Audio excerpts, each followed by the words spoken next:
എല്ലാവർക്കും നമസ്തേ. സുനിതയാണ്. ഇന്ന് കർക്കിടകം രാശിയിലെ 2.4 നക്ഷത്രക്കാർക്ക്, അതായത് പുണർദത്തിന്റെ അവസാന കാൽഭാഗം പൂയം ആയില്യവും ചേർന്ന 2.4 നക്ഷത്രക്കാർക്ക് 2024 വ്യാഴമാറ്റം 1 മെയ് 2024 മുതൽ 2025 മെയ് മാസം വരെയും വ്യാഴം 11ാമത്തെ രാശിയിലാണ് കർക്കിടകം രാശിക്കാർക്ക് സഞ്ചരിക്കുന്നത്. വ്യാഴത്തിന്റെ 11ാം ഭാവസ്ഥിതി കർക്കിടകം രാശിക്കാരെ എങ്ങനെയൊക്കെ സ്വാധീനിക്കുന്ന നോക്കാം. വ്യാഴം 11ാം ഭാവത്തിൽ സഞ്ചരിക്കുമ്പോൾ ഭാഗ്യവും സാമ്പത്തികമായ നേട്ടങ്ങളും ഒക്കെ ഉണ്ടാകുമെന്ന് ഫസ്റ്റ് ഇംപ്രഷനിൽ തന്നെ നമുക്ക് പറയാനായിട്ട് സാധിക്കും.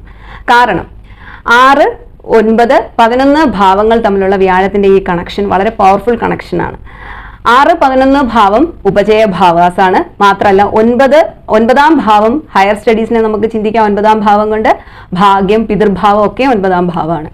അപ്പോൾ 9ാം ഭാവജന്യമായ വിഷയങ്ങൾക്കൊക്കെ തന്നെയും അഭിവൃദ്ധി ഉണ്ടാകുന്നതായ ഒരു കാലഘട്ടം കൂടെയാണ്. മാത്രമല്ല അകുപ്യം ചലാഭേ ഗുരോ കിന്ന ലഭ്യാന്ന് 11ാം ഭാവത്തിലെ വ്യാഴത്തിന്റെ സ്ഥിതി കൊണ്ട് നമുക്ക് പറയാനും സാധിക്കും. അകുപ്യം എന്ന് വെച്ചാൽ വളരെ പ്രഷ്യസ് ആയിട്ടുള്ള മെറ്റൽസ്, അതായത് സ്വർണം, വെള്ളി പോലുള്ള ലോഹങ്ങളൊക്കെ തന്നെയും, വളരെ മൂല്യങ്ങളായ ലോഹങ്ങളൊക്കെ തന്നെയും വാങ്ങാനും അത് ക്രയവിക്രയം ചെയ്യാനും ഒക്കെ സാധിക്കുന്നതായ ഒരു കാലഘട്ടമാണ്. നമുക്ക് കുറച്ചുകൂടെ പ്രാക്ടിക്കലായിട്ട് ചിന്തിക്കുകയാണെങ്കിൽ ഈ കാലഘട്ടത്തിൽ കുടുംബത്തിനകത്ത് മംഗളകർമ്മങ്ങളൊക്കെ നടക്കാനുള്ള സാധ്യതയുണ്ട് എന്ന് പറയാൻ പറ്റും. അതുപോലെ തന്നെ വീട്ടിൽ വിവാഹം പോലുള്ള കാര്യങ്ങളൊക്കെ നടക്കുമ്പോഴാണല്ലോ കൂടുതൽ നമ്മൾ സ്വർണം പോലുള്ള കാര്യങ്ങളൊക്കെ വാങ്ങുന്നതും. മാത്രമല്ല ഗോൾഡ് ലോണൊക്കെ അത്തരത്തിലുള്ള കടബാധ്യതകളൊക്കെ തീർക്കാനും സാധിക്കുന്നതായ ഒരു കാലഘട്ടമായിട്ടും കൂടെ പറയണം എന്നുള്ളതാണ്. മത്സര ബുദ്ധിയോടുകൂടി പ്രവർത്തിച്ച് അധികാരവും പദവിയും നേടിയെടുക്കാനായിട്ട് സാധിക്കും. മത്സര പരീക്ഷയിലൊക്കെയും വിജയിക്കാൻ സാധിക്കും. എന്തുകൊണ്ടാണ്? 6ാമത്തെ രാശിയാധിപതിയായ ഗ്രഹമല്ലേ 11ാമത്തെ രാശിയിൽ സഞ്ചരിക്കുന്നത്. അതുകൊണ്ട് തന്നെ ആണ് അത്തരത്തിൽ നമുക്ക് ആ ചലഞ്ചിങ് സിറ്റുവേഷൻസിനെ അല്ലെങ്കിൽ ഒക്കെ നല്ല രീതിയിൽ കൈകാര്യം ചെയ്യാൻ സാധിക്കുന്നതായ ഒരു കാലഘട്ടമായിട്ടൂടെ വ്യാഖ്യാനിക്കണം എന്നുള്ളത്.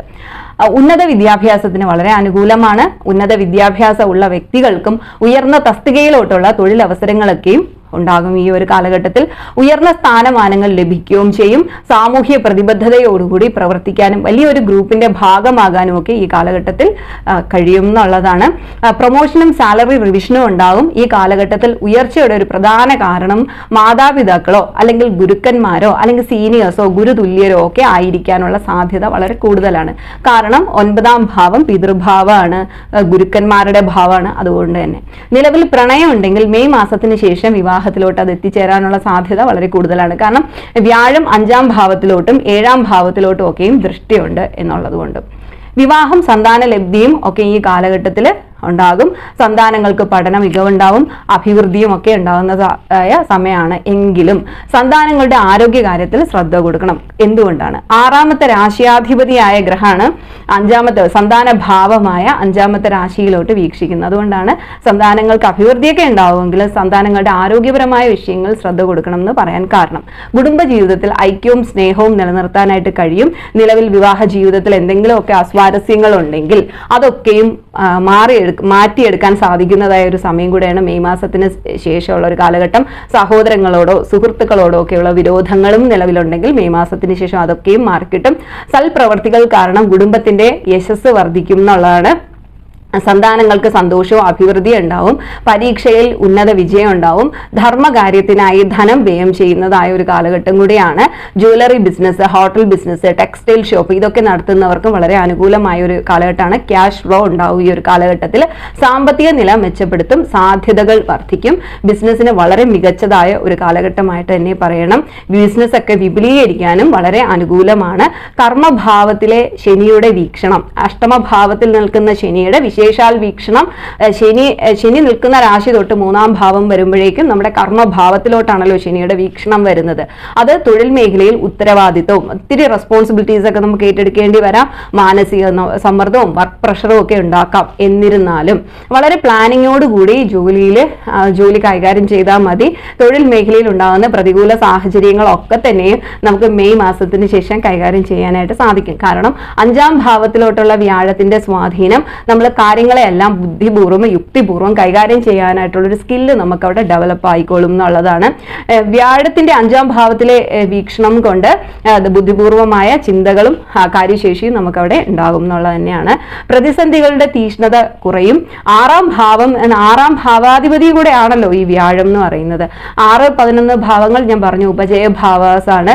നമുക്കൊരു ഏതൊരു സക്സസിലോട്ട് പോകുന്നതിന് മുന്നേ ആയിട്ട് നമ്മൾ കുറെ പ്രതിസന്ധികൾ അവിടെ ഉണ്ടാവും. പക്ഷെ അത് നമ്മൾ സക്സസിലോട്ട്, അപ്പൊ ഒരു പ്രതിസന്ധിയിൽ ചെന്ന് ടച്ച് ചെയ്യുന്ന സമയത്ത് നമ്മൾ അതിൽ പിന്മാറിപ്പോകരുത്. അവിടെ കൺസിസ്റ്റന്റ് ആയിട്ട് നമ്മൾ അവിടെ ആ ഒരു എഫർട്ട് കൊടുത്തോണ്ടിരുന്നാൽ മതി. അത് ഈ ഉപജയ ഭാവാസിൽ 6, 11 ഭാവങ്ങൾ തമ്മിലൊരു കണക്ഷൻ ഉണ്ടാകുമ്പോഴേക്കും നമുക്ക് അവിടെ കുറച്ച് ബുദ്ധിമുട്ടുള്ള സാഹചര്യങ്ങളൊക്കെ ഫേസ് ചെയ്യേണ്ടി വന്നിരുന്നാലും സക്സസിലോട്ട് തന്നെയാണ് നമ്മൾ പോകുന്നതിൽ അതിൽ ഉത്കണ്ഠപ്പെടേണ്ട ആവശ്യമില്ല എന്നുള്ളതാണ്. 6ാം ഭാവം എന്ന് പറയുന്നത് തർക്കങ്ങൾ, രോഗം, കടം, ശത്രു, ഭയം, സംശയങ്ങൾ, ആശങ്കകൾ, ദുഷ്പ്രവണതകൾ, ബലഹീനതകൾ, ഇതൊക്കെയും അതുപോലെ കേസ്, ഇതൊക്കെ തന്നെയും 6ാം ഭാവജന്യമായ വിഷയങ്ങൾ, 6ാം ഭാവം കൊണ്ട് ചിന്തിക്കാവുന്ന വിഷയങ്ങളാണ്. 6ാം ഭാവത്തിന്റെ ഭവത് ഭാവം എന്ന് പറയുന്ന 11ാം ഭാവമാണ്. അതുകൊണ്ട് തന്നെ 6, 11 ഞാൻ പറഞ്ഞു 6, 11 ഉപജയ ഭാവാസമാണ്. അതുകൊണ്ട് തന്നെ ഈ പ്രശ്നങ്ങളുടെയും പ്രതിസന്ധികളുടെയും തീഷ്ണത വളരെയധികം കുറയ്ക്കുന്നതായ ഒരു കാലഘട്ടമാണ്. നമ്മുടെ കോൺഫിഡൻസ് കൂടും, ഉത്കണ്ഠകളൊക്കെ കുറയുന്നതായ ഒരു കാലഘട്ടം കൂടെ തന്നെയായിട്ട് നമുക്ക് പറയാൻ സാധിക്കും എന്നുള്ളതാണ്. പ്രശ്നങ്ങളും പ്രതിസന്ധികളുടെയും തീഷ്ണത കുറഞ്ഞു വരുന്നതാണ്. പക്ഷെ നമുക്ക് ഒരു കൺസിസ്റ്റന്റ് ആയിട്ട് ഒരു എഫർട്ട് കൊടുത്തുകൊണ്ടിരുന്നാൽ മതി എന്നുള്ളതാണ്. കോമ്പൻസേഷൻ കേസ്, ആക്സിഡന്റ് ക്ലെയിം, ഇത്തരത്തിലുള്ള എന്തെങ്കിലുമൊക്കെ അർഹതപ്പെട്ട ധനമൊക്കെ കിട്ടാതെ ഇപ്പൊ ബ്ലോക്ക് ആയി നിൽക്കുന്ന വ്യക്തികൾക്ക് ഒക്കെ തന്നെയും നമുക്ക് മെയ് മാസത്തിന് ശേഷം അത്തരത്തിലുള്ള ധനമൊക്കെ വന്ന് ചേർന്നോളും എന്നുള്ളതാണ്. 3ലെ ഖേതുവിനെ കൊണ്ടും നമുക്ക് ഈ വ്യാഴത്തിന്റെ സ്ഥിതി കൊണ്ട് മാത്രമല്ല 3ാം ഭാവത്തിലെ ഖേതുവിനെ കൊണ്ടും ശത്രുവിന്മേൽ വിജയവും ധനലാഭവും പറയാൻ സാധിക്കുന്നതായ ഒരു കണക്ഷൻ ആണെന്ന് പറയാൻ പറ്റും. അപ്പോൾ ഒരു വിധേന മാത്രമല്ല പല പ്ലാനറ്ററി പൊസിഷൻസ് കൊണ്ട് നമുക്ക് ധനലാഭം ഇപ്പോൾ ആരോപിക്കാൻ സാധിക്കും. അത് മാത്രമല്ല ഈ 2 പ്ലാനറ്റ്സും ലോങ് ടേം ആയിട്ട് അതേ പൊസിഷനിൽ നിൽക്കുന്ന 2 പ്ലാനറ്റ്സ് ആണ്, വ്യാഴം ആവട്ടെ ഖേതു ആവട്ടെ. അപ്പം അതുകൊണ്ടും നമുക്ക് ധനാഭിവൃദ്ധിയും ശത്രുവിന്മേൽ വിജയവും ഒക്കെ ഉണ്ടാകുന്നതായ ഒരു കാലഘട്ടം തന്നെയായിട്ട് പറയാൻ സാധിക്കും. 11ാം ഭാവത്തിന്റെ ഭവത് ഭാവം എന്ന് പറയുന്ന 9ാം ഭാവമാണ്. അച്ഛനും ഈ കാലഘട്ടം 9ാം ഭാവം പിതൃഭാവം കൂടെയാണല്ലോ, ഹയർ സ്റ്റഡീസിന്റെ ഭാവമാണ്. അച്ഛനും സാമ്പത്തികമായ പുരോഗതി ഉണ്ടാവും, അഭിവൃദ്ധിയൊക്കെ ഉണ്ടാവുന്നതായ ഒരു സമയമാണ്. സഹോദരങ്ങൾക്കൊക്കെ ഉയർച്ച ഉണ്ടാകും. Ability to learn, ability to understand എന്ന് പറയുന്നത് 9ാം ഭാവം തന്നെയാണ്.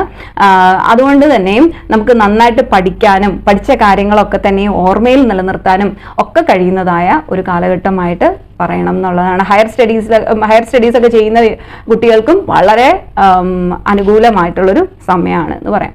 6, 9, 11 ഭാവങ്ങൾ തമ്മിലുള്ള കണക്ഷൻ ഞാൻ പറഞ്ഞു, വളരെ പവർഫുൾ കണക്ഷനാണ്. ഈ കാലഘട്ടത്തിൽ ഈ ഒരു വർഷം നിങ്ങൾ മാക്സിമം യൂട്ടിലൈസ് ചെയ്യുക. എസ്പെഷ്യലി പഠിക്കുന്ന കുട്ടികൾ, ബിസിനസ് മേഖലയിൽ പ്രവർത്തിക്കുന്നവർക്ക് കരിയർ വൈസ് ഒക്കെയും സക്സസ്ഫുൾ ആയിട്ട് നമുക്ക് കൊണ്ടുപോകാൻ സാധിക്കുന്നതായ ഒരു കാലഘട്ടം തന്നെയാണ്. മാത്രമല്ല അവനവന്റെ ഉയർച്ചയ്ക്ക് മാത്രമൊന്നുമല്ല ഈ ഒരു കാലഘട്ടത്തിൽ നമ്മൾ പ്രവർത്തിക്കുന്നത്, മറ്റുള്ളവരുടെ ഉയർച്ചയ്ക്കായും നമ്മൾ പ്രവർത്തിക്കാനായിട്ട് സാധിക്കും. മറ്റുള്ളവർക്ക് ബുദ്ധിപരമോ ആത്മീയവുമായ ഒരു ഗൈഡൻസ് കൊടുക്കാനും കഴിയുന്നതായ ഒരു സമയമാണ്.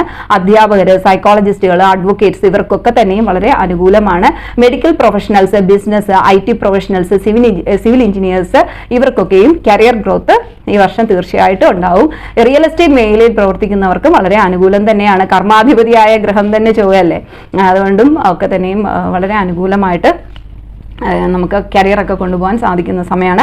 100% പഠിച്ച് ഉയരാൻ സാധിക്കുന്ന സമയമാണ്. പഠിക്കുന്ന കുട്ടികൾ ഈ സമയം പ്രയോജനപ്പെടുത്തണം. റിസർച്ച് ചെയ്യുന്നവർക്കും വളരെ അനുകൂലമാണ്. പഠനം മുടങ്ങിപ്പോയ വ്യക്തികൾ, പഠിക്കണം എന്നൊക്കെ വിചാരിച്ച് ഇങ്ങനെ ഇരിക്കുന്ന ആൾക്കാരില്ലേ, ഈ സമയത്ത് ഈ വർഷം തീർച്ചയായിട്ടും നിങ്ങൾ വീണ്ടും മുടങ്ങിപ്പോയ പഠനമൊക്കെ റീസ്റ്റാർട്ട് ചെയ്യാൻ 100% നിങ്ങൾ അതിന് ഒരു ആത്മാർത്ഥമായ ഒരു സമീപനം ഉണ്ടാവണം. നിങ്ങൾക്ക് ഈ സമയത്ത് എപ്പോഴും ഒരു നല്ല സമയത്ത് ശുഭമായ കാര്യങ്ങൾ ശുഭമായ സമയത്ത് ചെയ്താൽ അത് ശുഭമായി തീരും. ഇപ്പം പഠിച്ചു തുടങ്ങാനൊക്കെ ഇങ്ങനെ ബ്രേക്ക് വന്ന ആൾക്കാർക്ക് പഠിച്ചു തുടങ്ങാനായിട്ടൊക്കെ 100% വളരെ അനുകൂലമായ സമയമാണ്. ഈ സമയത്ത് അതിനൊരു എഫർട്ട് കൊടുക്കുക എന്നുള്ളതാണ്. ബന്ധുക്കളുടെയും അതുപോലെ തന്നെ ബന്ധുക്കളെ ആയാലും ശരി, സമൂഹത്തിനെ ആയാലും ശരി ഒക്കെയും ചേർത്ത് നിർത്തുന്ന ഒരു പ്രകൃതം പൊതുവേ ഈ കർക്കിടകം രാശിക്കാർക്ക് ഉള്ളതാണ്. അതെന്തുകൊണ്ടാണെന്ന് ചോദിച്ചാൽ കർക്കിടകം രാശിയുടെ അധിപതിയായ ഗ്രഹം എന്ന് പറയുന്നത് ചന്ദ്രനാണ്. ചന്ദ്രൻ എന്ന് വെച്ചാൽ മാതൃത്വമുള്ള ഒരു ഗ്രഹമല്ലേ, മാതാവ്, അമ്മയെ ചിന്തിക്കാൻ പറ്റുന്ന ഒരു ഗ്രഹമാണല്ലോ. അപ്പോൾ അവർക്ക് ആ ഒരു ക്വാളിറ്റി അവർ ബേസിക് ആയിട്ട് അവരിൽ ഉണ്ടായിരിക്കും. അപ്പോൾ ഈ കാലഘട്ടത്തിൽ ആ വിധ ക്വാളിറ്റീസ് പ്രകടമായിട്ട് ഉണ്ടാവുന്ന, മറ്റുള്ളവർക്ക് ആശ്വാസം കൊടുക്കുന്ന ഒരു പ്രവണതയും ഈ കാലഘട്ടത്തിൽ, അതാണ് ഞാൻ നേരത്തെ പറഞ്ഞത്, നമ്മുടെ ഉയർച്ചയ്ക്ക് മാത്രമല്ല മറ്റുള്ളവരുടെ ഉയർച്ചയ്ക്കായിട്ട് കൂടെ നല്ല ഗൈഡൻസ് കൊടുക്കുക. അത് ആത്മീയമായിട്ടായാലും ശരി, ബുദ്ധിപരമായിട്ടായാലും ശരി, നല്ല ഗൈഡൻസ് കൊടുക്കാൻ സാധിക്കുന്ന ഒരു സമയമാണെന്ന് പറയാൻ പറ്റും.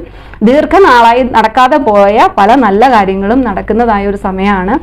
പുതിയ ആശയങ്ങളും സ്വപ്നങ്ങളും പ്രതീക്ഷകളും നിലനിർത്തി കോൺഫിഡൻസോടുകൂടി പ്രവർത്തിക്കാൻ കഴിയും. ഈ കാലഘട്ടത്തിൽ വളരെ പോസിറ്റീവായിട്ടുള്ളൊരു സമയം തന്നെയാണ്. നമ്മുടെ പ്രവൃത്തിയിൽ ആ ഒരു പോസിറ്റിവിറ്റി ഉണ്ടാവണം. അത് മാത്രമല്ല എല്ലാ ദിവസവും പ്രഭാതത്തിൽ ലക്ഷ്മി പ്രീതികരവും വിഷ്ണു പ്രീതികരവുമായ മന്ത്രജപത്തോടു കൂടി ആ ഓരോ ദിവസങ്ങളും ആരംഭിക്കാനായിട്ട് ശ്രമിക്കുക എന്നുള്ളത്. അപ്പോൾ എല്ലാവർക്കും ഒരു നല്ല വർഷം ആശംസിച്ചുകൊണ്ട് ഞാൻ നിർത്തുകയാണ്. എല്ലാവർക്കും ഈ ഒരു വീഡിയോ ഇഷ്ടമായിട്ടുണ്ടെങ്കിൽ ലൈക്ക് ചെയ്യുക, ഷെയർ ചെയ്യുക, കമൻറ്റ് ചെയ്യുക, സബ്സ്ക്രൈബ് ചെയ്യുക. ഇനിയും കാണാം കേട്ടോ. ബൈ.